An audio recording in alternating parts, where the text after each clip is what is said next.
Colosenses capítulo 1, vamos a leer desde el verso 1 hasta el 8. El tema del mensaje en esta mañana, la verdad del Evangelio.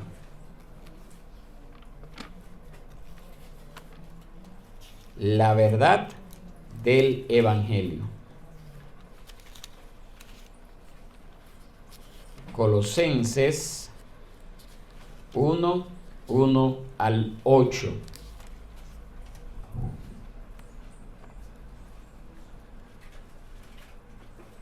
¿Lo tenemos? Muy bien, dice así la palabra del Señor. Colosenses 1, 1 al 8. Pablo, apóstol de Jesucristo por la voluntad de Dios, y el hermano Timoteo, a los santos y fieles hermanos en Cristo que están en Colosas. Gracias a ustedes y paz de parte de Dios nuestro Padre. Damos gracias a Dios, el Padre de nuestro Señor Jesucristo, orando siempre por ustedes, pues hemos oído de su fe en Cristo Jesús y del amor que tienen por todos los santos, a causa de la esperanza reservada para ustedes en los cielos. De esta esperanza ustedes oyeron antes en la palabra de verdad, el Evangelio que ha llegado hasta ustedes. Así como en todo el mundo está dando fruto constantemente y creciendo, así lo ha estado haciendo también en ustedes desde el día que oyeron y comprendieron la gracia de Dios en verdad. Así ustedes lo aprendieron de Epafras, nuestro amado consiervo, quien es fiel servidor de Cristo de parte nuestra, el cual también nos informó acerca del amor de ustedes en el Espíritu. Muy bien, pueden sentarse, mis hermanos. Al inicio de ya oficialmente de esta serie de predicaciones sobre la epístola a los colosenses, nosotros podemos ver acá cómo hay una introducción a lo que es el Evangelio. Y cuando nosotros vemos en las Escrituras nos damos cuenta de que las Escrituras, se refieren al Evangelio de diferentes maneras, y dentro de esas diversas maneras también se le llama la palabra de verdad, como nosotros podemos ver aquí en el verso 5. Estas expresiones dieron origen al conocido enunciado, la verdad del Evangelio. Y precisamente por esa razón he querido tomar esa frase y aplicarla al tema del mensaje en esta mañana. Esta palabra, la verdad del Evangelio, las personas lo utilizan para resaltar su credibilidad, la credibilidad del Evangelio como tal, que es verdad, que es cierto, que no hay nada falso en él. La palabra evangelio viene de una palabra griega, evangelion, de la cual se deriva también la palabra evangelizar, y su significado exacto al español sería buenas nuevas. Entonces, precisamente el evangelio consiste en las buenas nuevas de la victoria de Jesús sobre Satanás, sobre el pecado, sobre la muerte. Y asimismo las buenas nuevas de nuestra propia victoria sobre esos enemigos. ¿Cuáles son esos enemigos? Satanás, el pecado, ¿cuál otro? La muerte. ¿Cuáles son los tres enemigos sobre los cuales tenemos victoria? Satanás, el pecado y la muerte. ¿Por qué tenemos victoria sobre ellos? Porque Cristo triunfó sobre ellos. Entonces, esas son las buenas nuevas que nosotros somos llamados a predicar. Este maravilloso evangelio es lo que motiva precisamente el agradecimiento por Pablo en los versos que nosotros vemos desde el verso 3 hasta el verso 8, regocijado precisamente por la fe que él estaba viendo en los colosenses tras haber recibido ese informe de Epafras, que era, como hablamos el domingo pasado, el fundador de la iglesia de Colosas. Aquí Pablo está expresando su gratitud al saber que escucharon el evangelio y que este produjo fruto en la vida de cada uno de ellos, de los que lo escucharon.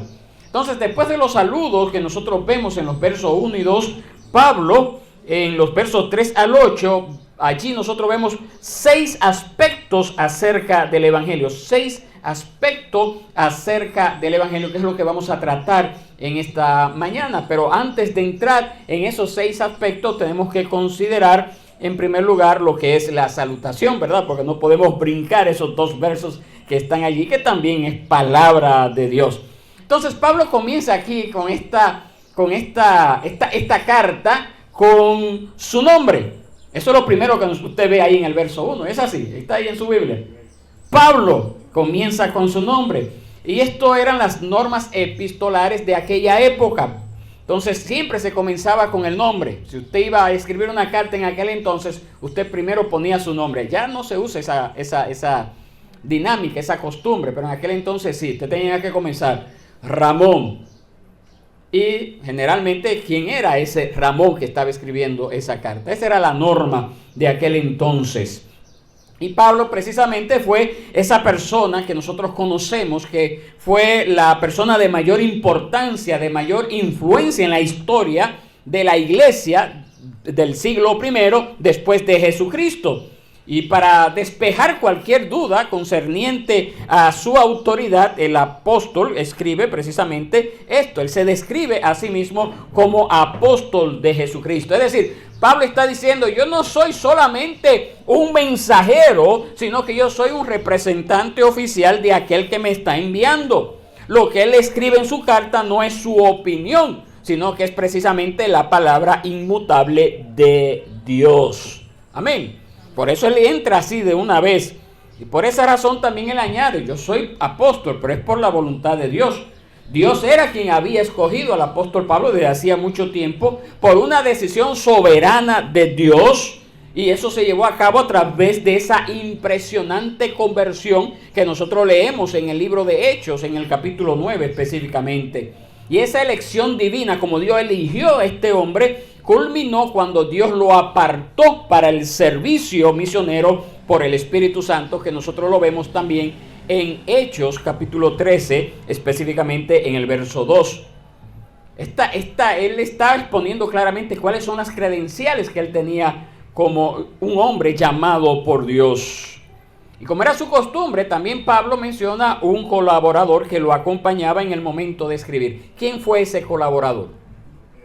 Timoteo. Timoteo, eso es lo que vemos allí. El hermano Timoteo. Y Pablo prodigaba un afecto y una confianza especial hacia Timoteo. Timoteo había servido a Pablo durante muchos años, desde que se conocieron por primera vez en el segundo viaje misionero que hizo Pablo. Eso lo leemos en Hechos 19, 22.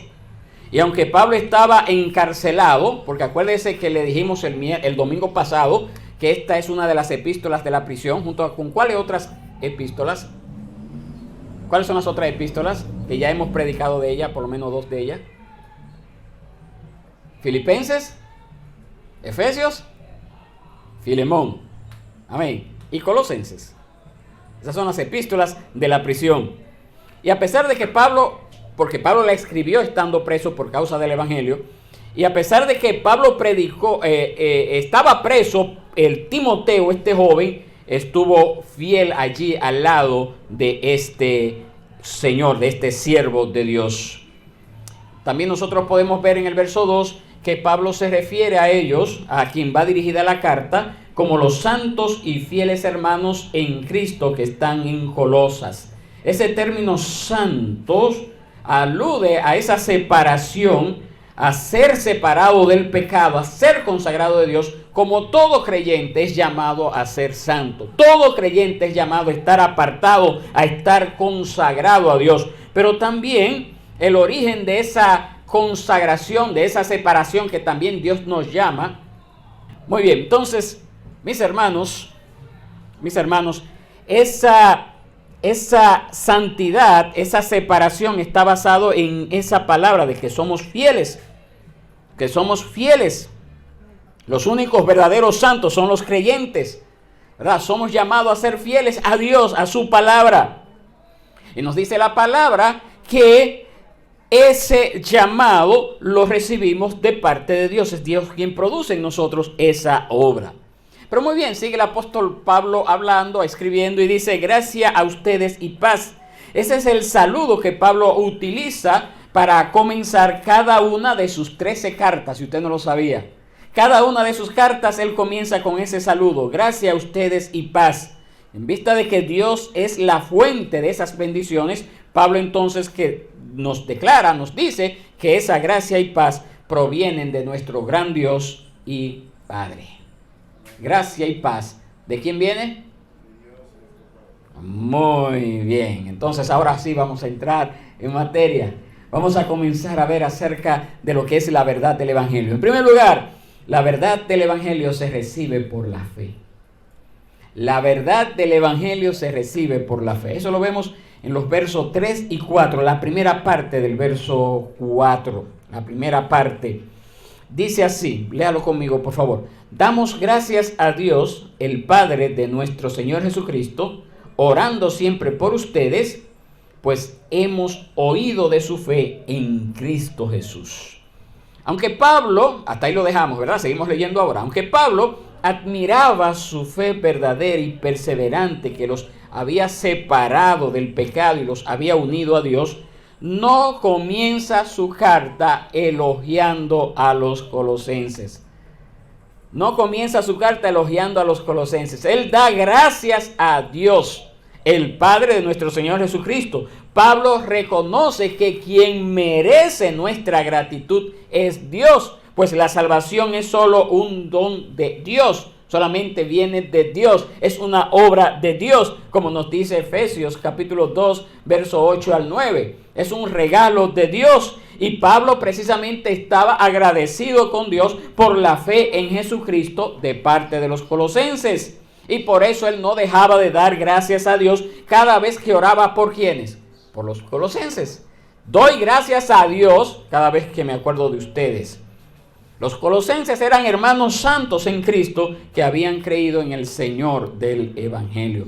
Pero bueno, que nosotros tengamos una pequeña definición de lo que es fe. De lo que es fe, porque esto es lo que nosotros podemos ver acá, que él está dando gracias a Dios porque han oído de esa fe que tenían en Cristo Jesús.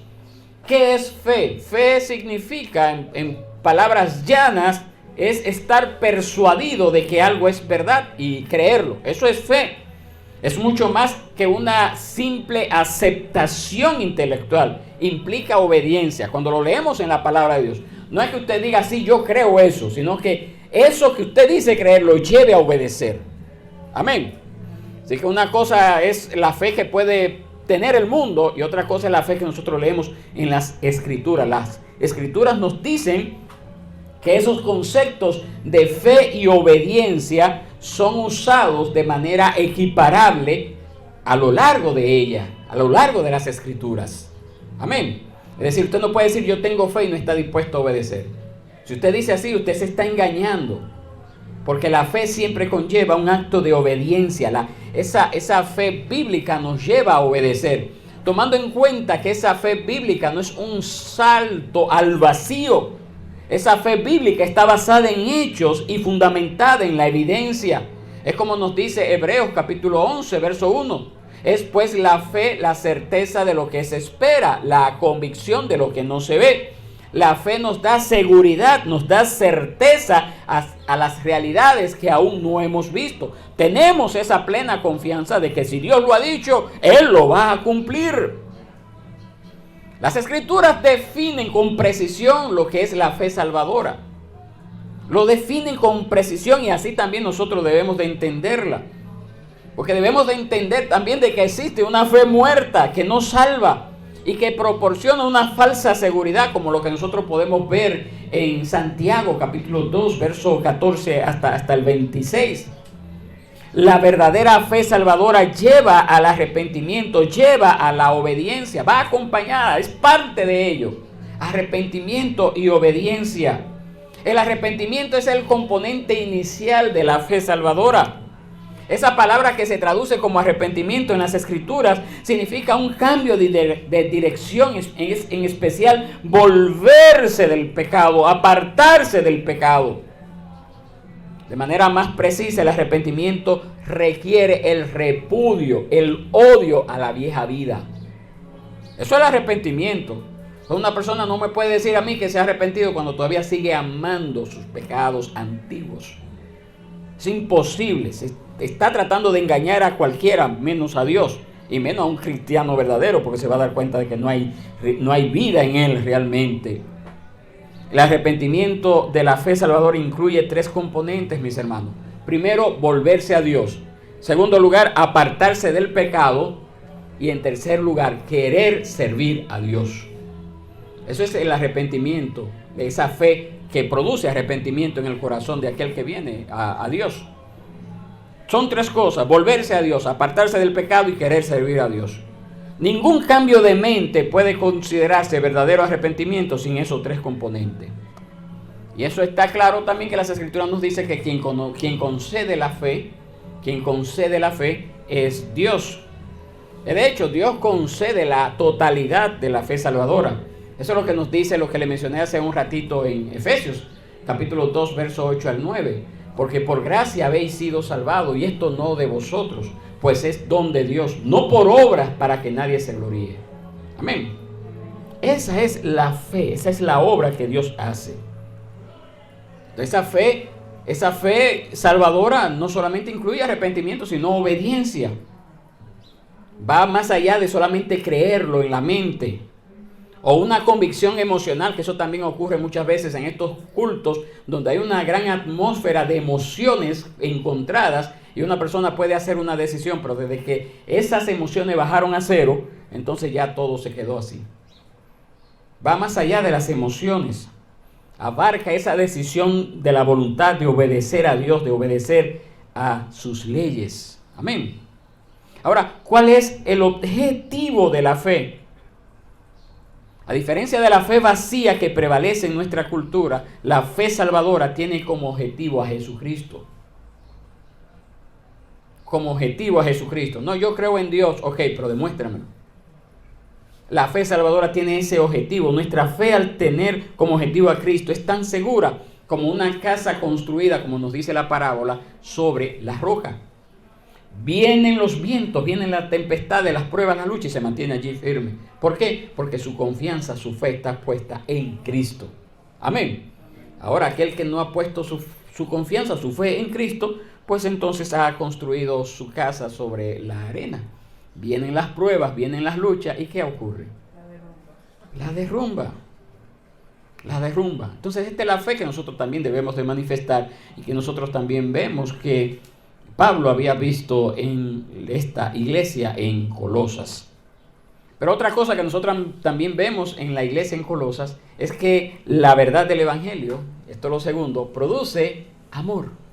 Produce amor. Y eso lo podemos ver ahí en el verso 4 también, la siguiente parte donde nos quedamos. Dice, pues hemos oído de su fe en Cristo Jesús. Hasta ahí llegamos ahorita, y ahora leemos y dice, y del amor que tienen por todos los santos. Y del amor que tienen por todos los santos. Esa fe genuina no existe, ¿verdad?, en el vacío, sino que resulta siempre en una vida transformada. Y uno de los frutos visibles y firmes de la verdadera fe salvadora es el amor por los creyentes. ¡Wow! ¡Qué fuerte es esto! Muchas veces queremos vivir la vida de apariencia, ¿verdad? Pero eso no es lo que dice la Biblia. Y permítame decirle que yo no tengo esa libertad de concederle a usted seguridad de salvación si no puedo enseñar la palabra. No tengo esa libertad si no le enseño la palabra. Es mi deber enseñar todo el consejo de Dios. Y eso es lo que nos dice la palabra. Eso es lo que nos dice la palabra. El apóstol Juan recalcó eso, en esa verdad de que aquí está demostrado de que realmente ustedes son personas que han recibido el Evangelio si ustedes tienen amor los unos por los otros. Si usted no me cree, yo le voy a dejar esta cita bíblica para que usted la lea en su casa. Entonces diga, si todavía no tiene ese amor que debe de manifestar por los creyentes, que le pida entonces a partir de ahora al Señor que le dé esa gracia para que pueda manifestar el amor como Dios lo ha mandado en su palabra. Primera de Juan 2, 9 al 11. Primera de Juan 3, 10. Primera de Juan 3, 14 al 15. Primera de Juan 4, 20. En esa epístola, Juan, mejor dicho, el apóstol Juan, claramente expone, ¿verdad?, las características que debe de manifestar un verdadero creyente a través de amar a los demás. Entonces, Pablo está dando, volviendo aquí a nuestra carta, Pablo está dando gracias porque los colosenses aman a todos los santos. Y ese amor no hacía acepción de personas, Y eso no significa que nosotros debamos de sentir el mismo afecto hacia todas las personas, ¿ah? Pero sí debemos de entender que el verdadero amor bíblico es más que una emoción. Debe de haber una disposición. Un amor bíblico lleva a una disposición de servicio de manera sacrificada según las necesidades de los demás. No estoy diciendo que todos lo vamos a amar de igual forma, pero siempre va a haber ese privilegio hacia mis hermanos en la fe en servirles a pesar de que él no merezca que sea amado así. Entonces nosotros vamos a demostrar un verdadero amor hacia alguien cuando nos sacrificamos para suplir sus necesidades. Mis hermanos, la vida cristiana tiene dos facetas y ambas son cruciales. Dos facetas y ambas son cruciales. ¿Cuáles son esas dos facetas? La fe y el amor. La fe y el amor. El verdadero creyente se caracteriza por la fe pura en la verdad y también entonces en la manifestación del amor hacia los hermanos. Nosotros somos salvos por la fe y somos salvos para amar. Somos salvos para eso. La fe salvadora auténtica es más que una convicción mental. Eso es lo que habla la sociedad. ¿Se acuerdan que yo le he dicho en otras ocasiones acerca de un amor platónico que no es el amor bíblico? Que está basado en este filósofo griego, que no es el amor bíblico. Ay, yo te amo y tiene palabras y pinturas muy bonitas. No, el amor bíblico es un amor práctico, de acciones, de hechos, de disposiciones que van más allá de las emociones. Ese amor que transforma el corazón y nos lleva a amar a pesar de que aquel no se merezca que yo le ame. ¿Alguien puede decir amén a eso? Y eso lo vemos allí, ¿verdad? Ese amor que tenía la iglesia de Colosas. Número 4. La verdad del evangelio permanece en la esperanza. La verdad del evangelio permanece en la esperanza. Verso 5. ¿Lo puede leer conmigo? A causa de la esperanza reservada para ustedes en los cielos. De esta esperanza ustedes oyeron antes en la palabra de verdad, el evangelio. La esperanza, mis hermanos, es uno de los componentes de esa gran tríada de virtudes cristianas junto con la fe y el amor. 1 Corintios 13:13. ¿Alguien se acuerda qué dice allí? 1 Corintios 13:13. Y ahora permanece la fe, la esperanza y el amor. Estos tres, pero el mayor de ellos es el amor. Entonces Pablo muestra su gratitud hacia esta iglesia no solamente por la fe y el amor de los colosenses, sino también por su esperanza. La fe y la esperanza están unidos, son inseparables. Creemos lo que Dios ha dicho en su palabra y por lo tanto esperamos. Esa es la esperanza, ¿verdad? Yo creo que Dios lo ha dicho y yo espero el cumplimiento de sus palabras. Y Pablo describe la esperanza como una que está reservada para nosotros en el cielo. Y de igual forma Pedro también lo menciona en primera de Pedro 1:4 y también el autor a los Hebreos 6:18 al 19. Esa esperanza es el ancla del cristiano que nos une de manera inseparable al trono de Dios. Eso es lo que nos mantiene firmes. Yo espero de que esto va a acabar. Yo espero que este estado de cosas yo voy a ser librado. Yo espero ir a morar con el Señor por la eternidad. Yo confío en que el Señor lo ha dicho y lo ha de cumplir. Amén. Fe, amor, esperanza, confianza. Entonces, por esa razón, todo cristiano también debe de manifestar esta esperanza de que Dios ha de hacer como lo ha dicho en su palabra. Y esa esperanza entonces nos lleva a nosotros a sacrificar lo temporal, lo presente, en el altar del futuro. Amén. ¿Por qué? Porque yo espero cielos nuevos, yo espero un mejor estilo de vida, entonces esto es temporal. Lo dejo a un lado y estoy dispuesto a dejarlo a un lado porque espero algo mejor. ¿Es así su vida? ¿Es así su corazón? Entonces el cristiano no piensa como piensa el mundo. No piensa igual como piensa el mundo. El cristiano está dispuesto a despojarse de la gloria presente. Está dispuesto a despojarse de la comodidad presente. Está dispuesto a despojarse de la satisfacción del mundo actual con miras a disfrutar la gloria futura que tenemos en Cristo Jesús. Esa es la diferencia. El impío no tiene. ¿Qué esperanza tiene ahora del futuro? ¿Qué esperanza puede tener? Ninguna. Ninguna.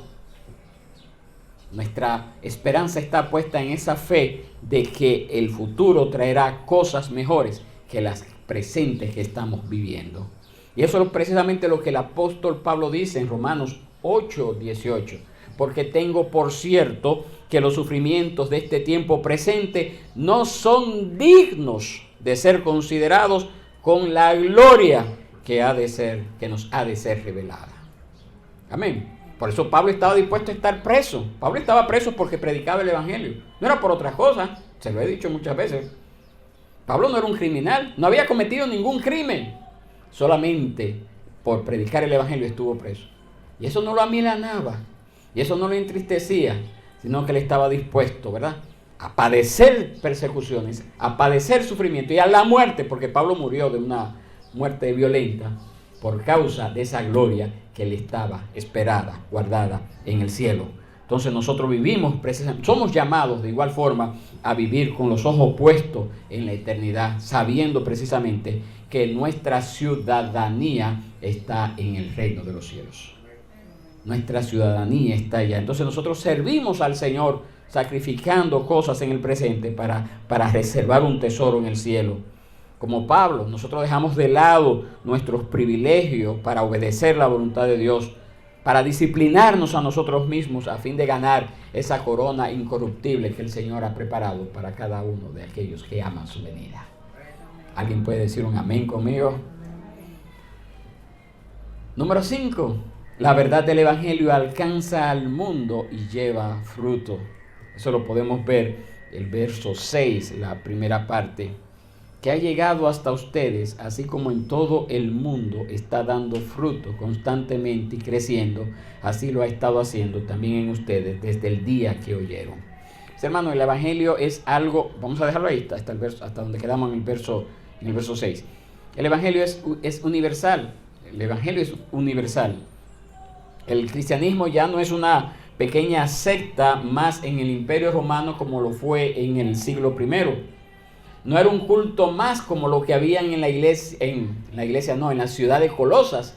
Acuérdense de cómo esta ciudad, a causa de su prosperidad, había sido entregada al libertinaje, al pecado y a una serie de sectas. Pero el cristianismo no es una secta más, no es una iglesia más.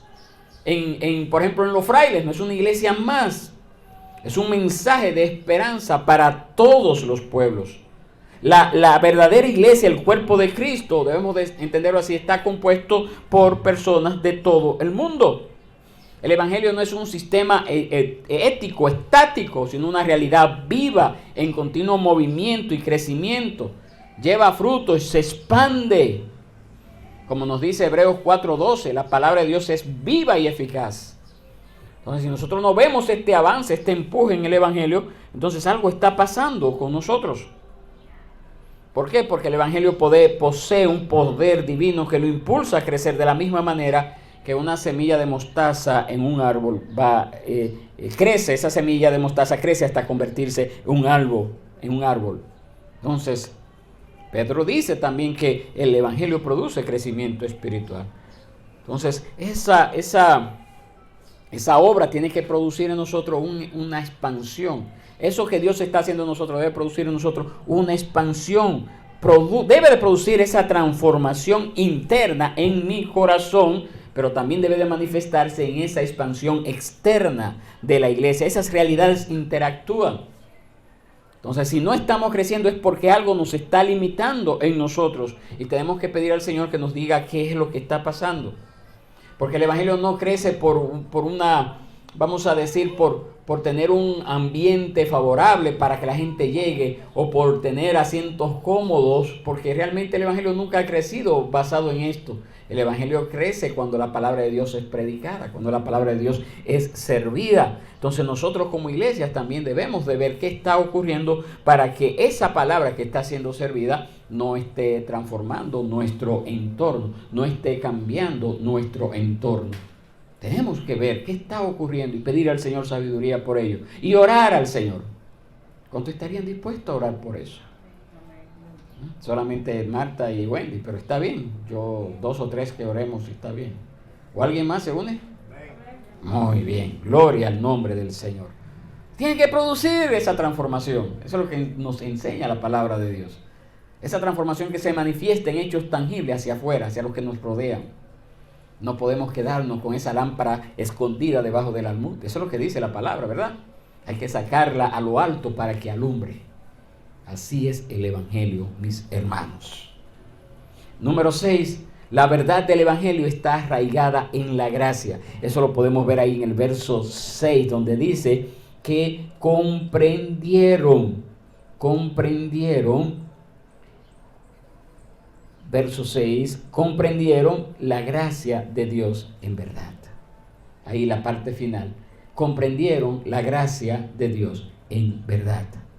La gracia es el corazón mismo del Evangelio, es el regalo gratuito de Dios, que Dios que nos concede el perdón de pecados, que Dios nos concede la vida eterna. Nosotros no lo merecemos, ni podemos alcanzar, ni podemos ganárnosla. Esa gracia es ese regalo que Dios nos ha dado. Entonces yo no puedo decir, yo voy a esforzarme por ganar el cielo, porque no hay forma de yo hacer algo que llene el nivel, el estándar de lo que Dios pide en su palabra. Solamente Cristo. Y Cristo lo ofrece a aquel que viene a Él en arrepentimiento y fe. Entonces es un regalo. Dios concede su gracia de manera gratuita, soberana y perdonadora. Nada podemos hacer para alcanzar nuestra propia salvación. Dios nos salva solo por su gracia. Entonces debemos de vivir agradecidos en consecuencia por lo que Él nos ha dado. Eso es lo que dice. Ahora, hasta que nosotros no comprendamos, como dice el apóstol Pablo, esa gracia de Dios que es en verdad, entonces siempre va a haber en nosotros una actitud de religiosidad, una actitud farisaica, de querer esforzarnos por alcanzar algo, de tapar las apariencias, y lamentablemente esa actitud farisaica religiosa pues nos va a llevar a una vida de apariencia que no conduce a parte. La gracia de Dios es un regalo que yo debo de recibir, y debo de recibirlo por la fe. Y en consecuencia actuar. Esa es la gracia. ¿La ha comprendido usted? ¿La ha comprendido así como dice el apóstol Pablo que esta iglesia en Colosas sí la comprendió? ¿La ha entendido usted de igual forma? Porque si usted la ha entendido así, entonces esto nos lleva a la 7ª sección de este mensaje. Y le encontramos esta 7ª sección en los versos 7 y verso 8. Dice así: así ustedes lo aprendieron de Epafras, nuestro amado consiervo, quien es fiel servidor de Cristo, de parte nuestra, el cual también nos informó acerca del amor de ustedes en el Espíritu. Mis hermanos, aunque la salvación solo se alcanza por la gracia de Dios, usted debe de saber que Él también usa instrumentos como personas para que esa gracia llegue a nosotros. Amén. Él usa personas como instrumento de su gracia para que su gracia llegue a nosotros. Jesús le dijo a sus discípulos cuando ya estaba para partir al cielo luego de su resurrección, en Hechos, capítulo 1, verso 8, que ellos serían sus testigos mediante el poder del Espíritu Santo. Pero quizás el pasaje que más resalta esta verdad es Romanos 10:14. Si usted no lo sabe, es bueno que usted lo anote por ahí, lo lea. Yo se lo voy a leer ahora, pero usted lo tenga allí pendiente. Oiga lo que dice: ¿cómo pues invocarán a aquel en quien no han creído? ¿Y cómo creerán en aquel de quien no han oído? ¿Y cómo oirán sin haber quien les predique? Nosotros vimos en la introducción del domingo pasado que Epafras fue el instrumento que Dios usó para traer el evangelio a esa zona de Colosas. Nosotros vimos el domingo pasado que Pablo no fue quien inició esta iglesia. Nosotros vimos el domingo pasado que probablemente por la referencia que tenemos acá, Epafras era alguien que se había convertido a través del ministerio de Pablo en Éfeso, y en consecuencia Epafras había regresado a su pueblo, a su ciudad, y él había anunciado, él había predicado el mensaje. Y por esa razón entonces este mensaje había llegado y de allí había surgido esta iglesia en Colosas. Y por esa razón el apóstol Pablo le dice: Epafras es nuestro amado consiervo. Este término consiervo, que es de donde viene el término también siervo, de donde viene el término que yo le he dicho en otras ocasiones que debería de ser el correcto, la traducción, esclavo. Pablo está diciendo, él también es conmigo esclavo de Jesucristo. Él es conmigo también siervo de Jesucristo. Y como añade, y quien es fiel servidor de Cristo de parte nuestro. Pablo estaba relacionando este ministerio que él desempeñaba en las iglesias con este señor que estaba allí en esta iglesia en Colosas como su representante, y contaba por lo tanto con el respaldo y la autoridad de este apóstol, y en última instancia, claro está, del Señor Jesucristo. En tanto que Pablo estaba, ¿dónde estaba Pablo cuando escribió esta carta? ¿Ah? En la cárcel. Tanto Pablo estaba en la cárcel por causa de predicar el evangelio. Entonces él utilizó a Epafras para que pudiera seguir actuando en su nombre de manera física, de manera presencial. Y también Epafras también informó a Pablo acerca de qué cosa. Bueno, acerca del amor de ustedes, ese amor que ustedes tienen en el Espíritu. Una noticia que sin duda produjo algún tipo de regocijo en el apóstol Pablo. Y por esa razón Pablo dio gracias por el evangelio y por los colosenses que lo habían recibido. ¿Verdad? Esto está bien. Epafras ha hecho una excelente labor. Mis hermanos, al llegar a la parte final de este mensaje, nosotros debemos de no dejar pasar por alto la gran importancia que tenemos si realmente hemos recibido la gracia de Dios, si realmente nos hemos arrepentido, si realmente hemos venido delante del Señor en arrepentimiento y fe, el gran deber que nosotros tenemos de predicar el Evangelio.